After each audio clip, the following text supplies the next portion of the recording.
পদ্মা নদীতে পানি বৃদ্ধি ও তীব্র স্রোতের কারণে পাটুরিয়া দৌলতদিয়া নৌপথে ফেরিঘাটে ভাঙন দেখা দিয়েছে। এতে ফেরি চলাচল ব্যাহত হচ্ছে এবং যাত্রী ও যানবাহনকে পড়তে হচ্ছে ভোগান্তিতে।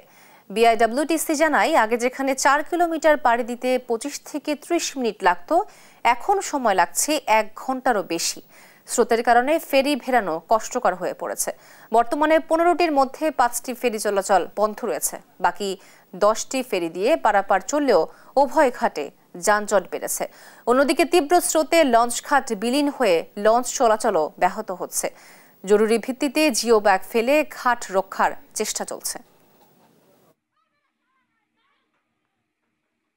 নদীতে প্রচণ্ড স্রোত এবং ঘূর্ণয়ন এমনকি